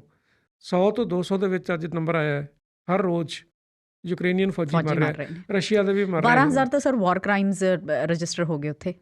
12,000 ਯੂਕਰੇਨੀਅਨ ਜਿਹੜੇ ਲੋਕਲਸ ਹੈਗੇ, ਸਿਵਲੀਅਨਸ ਹੈਗੇ ਆ, ਉਹਨਾਂ ਦੀਆਂ ਡੈਥਸ ਹੋਈਆਂ ਨੇ, ਅਤੇ ਵਾਰ ਕ੍ਰਾਈਮਸ ਜਿਹੜੇ ਹੈਗੇ ਉਹ ਇਨਵੈਸਟੀਗੇਟ ਕੀਤੇ ਜਾ ਰਹੇ। ਇਹ ਵੀ ਜਸਪ੍ਰੀਤ ਇੱਕ ਵਾਰ ਕ੍ਰਾਈਮ ਵੀ ਉਸੇ ਤਰ੍ਹਾਂ ਦੇ ਨੈਰੇਟਿਵ ਹੈ। War itself is a crime. Yes it is. ਨਹੀਂ, ਵਾਰ ਕ੍ਰਾਈਮ ਕਹਿ ਕੇ ਤੁਸੀਂ ਭਲਾ ਝਾੜ ਲੈਂਦੇ ਹੋ। War itself is a crime. It is. ਹਾਂ, ਤੁਸੀਂ ਵਾਰ ਨੂੰ ਕਿਉਂ ਨਹੀਂ ਕ੍ਰਾਈਮ ਡਿਕਲੇਅਰ ਕਰਦੇ? ਵਾਰ ਕ੍ਰਾਈਮਸ ਡਿਕਲੇਅਰ ਕਰਨੇ ਨੇ, ਵਾਰ ਕਿਉਂ ਨਹੀਂ crime? Yes, the whole war is a crime. Whole war is a crime. ਬਿਲਕੁਲ, ਹਿਊਮੈਨਿਟੀ ਦੇ ਅਗੇਂਸਟ ਹੈ। ਮੈਂ ਕੱਲ ਦੇਖ ਰਿਹਾ ਸੀ, ਉਹ ਇੰਗਲੈਂਡ ਦਾ ਇੱਕ ਮੁੰਡਾ ਉੱਥੇ ਲੜਨ ਗਿਆ, ਮਰਿਆ। ਐਡਾ ਸੋਹਣਾ ਲੰਬਾ ਉੱਚਾ ਗੱਭਰੂ ਸੀ ਉਹ, ਤੇ ਉਹ ਜਿਹੜੇ ਪੇਰੈਂਟਸ ਦਾ ਕੀ ਹਾਲ ਹੋਊਗਾ। ਤੇ ਜਿਹੜੇ 100 ਤੋਂ 200 ਯੂਕਰੇਨੀਅਨ ਮਰ ਰਹੇ ਹਰ ਰੋਜ਼, ਰਸ਼ੀਅਨ ਵੀ ਮਰ ਰਹੇ ਹੋਣਗੇ ਇੰਨੇ, ਤੇ ਕੀ ਉਹਦੇ ਵਿੱਚੋਂ ਸਾਨੂੰ ਮਿਲ ਰਿਹਾ? ਤੇ ਫਿਰ ਚੱਲ ਇਹ ਵੀ ਹੋਵੇ ਭਾਈ, ਇੱਕ ਥਾਂ ਮਰ ਰਹੇ, ਦੂਸਰੇ ਲੋਕਾਂ ਨੂੰ ਬਹੁਤ ਫਾਇਦਾ ਹੋ ਰਿਹਾ। ਦੂਸਰੇ ਲੋਕ ਤਾਂ ਉਸ ਤੋਂ ਵੀ ਵੱਡੀ ਟਰਬਲ ਦੇ ਵਿੱਚ ਆ ਗਏ ਨੇ। ਦੁਨੀਆ ਦੀ ਆਰਥਿਕਤਾ ਜਿਹੜੀ ਉਹ ਡਾਵਾਂਡੋਲ ਹੋਈ ਪਈ ਹੈ। ਗੱਲ ਡੈਵੋਸ ਦੇ ਵਿੱਚ ਇਹ ਗੱਲ ਵੀ ਹੋਈ ਵੀ ਰਿਸੈਸ਼ਨ ਆਊਗਾ, ਸਾਰੇ ਇਹ ਗੱਲ ਕਰ ਰਹੇ ਨੇ। ਫਿਰ ਗ੍ਰੇਟ ਰੀਸੈਟ ਦੀਆਂ ਗੱਲਾਂ ਕੀਤੀਆਂ ਜਾ ਰਹੀਆਂ ਨੇ ਵੀ ਇਹ ਕਰਨਾ ਪੈਣਾ ਸਾਨੂੰ। ਸੋ ਜੇ ਇੰਨੀਆਂ ਪ੍ਰੋਬਲਮਸ ਨੇ ਤਾਂ ਫਿਰ ਇਹਦੇ ਨਾਲੋਂ ਬਿਹਤਰ ਇਹ ਵੀ ਲੜਾਈ ਬੰਦ ਕਰਾ ਲਓ। ਜੇ ਕੋਈ ਪ੍ਰੋਬਲਮ ਆ ਉਹ ਬੈਠ ਕੇ ਸੋਲਵ, ਅਲਟੀਮੇਟਲੀ ਉੱਥੇ ਸੋਲਵ ਹੋਣੀ ਹੈ। ਐਟਲੀਸਟ 40% ਜਿਹੜੀ ਕੰਟਰੀਬਿਊਟ ਹੋ ਰਹੀਆਂ, 40% ਕੰਟਰੀਬਿਊਟ ਹੋ ਰਹੀ ਹੈ, ਇਧਰੋਂ ਹੀ ਆ ਰਹੀਆਂ ਨੇ। ਉਹ ਇਧਰੋਂ ਨਹੀਂ, ਉਹਦੇ ਨਾਲ ਕੀ ਹੈ, ਉਹਦਾ ਰਿਪਲ ਇਫੈਕਟ ਵੀ ਹੋਊਗਾ।